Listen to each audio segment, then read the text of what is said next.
Hey, this is Farmer John here at Comic-Con, and I'm here with... Ronan. And Deadpool. So, guys, how's your Comic-Con so far? It's going It's going pretty good, yeah.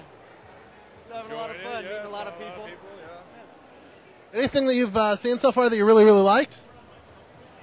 Meeting some of the Star Wars guys like Tom Kane and Jeremy Bullock and guys like that, that's been really cool.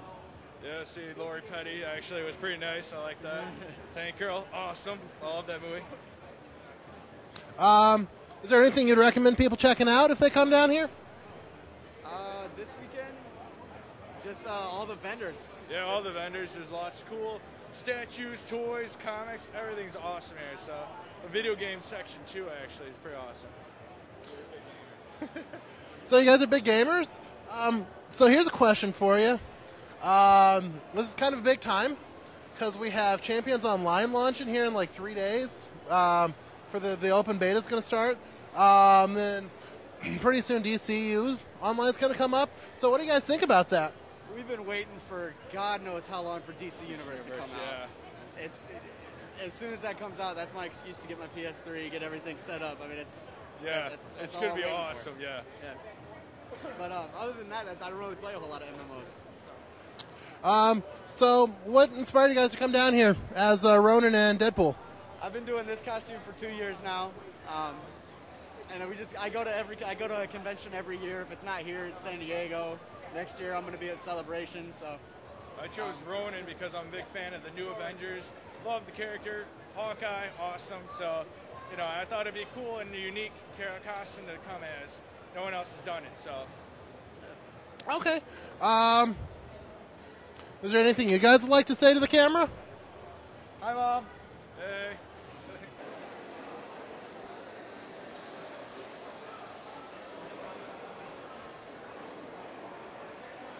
This is Farmer John at Chicago Comic-Con. So the con's kind of winding down now. It's Sunday, and so it's been an interesting con. This year may end up being the last Chicago Comic-Con. It used to be Wizard World Chicago, but they sold the rights to it this year, which is why it's called Chicago Comic-Con. But the death knell might be ringing. Marvel and DC both refused to show up to this con. They're both already scheduled to come to C2E2 next year, which is going to be at McCormick Place. So, depending on what happens here, this may or may not be the last Chicago Comic-Con. In terms of conventions, it was actually a really interesting one. Programming was kind of lacking, which is unfortunate, especially since they teamed up with Anime Central. And Anime Central did have some interesting programming, and they definitely brought back those battle pods, which were great. But you can't really run a convention on a couple of meet and greets, a couple of airings, and then an exhibition hall. It's basically a flea market that, if you pay for the whole weekend, costs $55 to show up for. The price-wise, it's not a great value. There's some great deals to be had inside, but you have to weigh that against whether or not it's worth paying even just $25 to show up for one day. Anime Central definitely is a better con, especially if you're just limited to one con in the Midwest. Gen Con, if you're more into gaming, has some great comic book stuff as well. That's in Indianapolis. That's actually happening next week.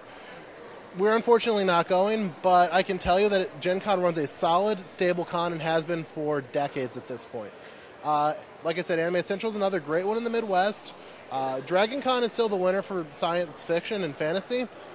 San Diego Comic-Con, from what I heard from people talking, is still the best undefeated champion for Comic-Cons. So if you're thinking about doing a con, I would definitely hold back on Chicago Comic-Con next year. See what C2E2 is going to be like.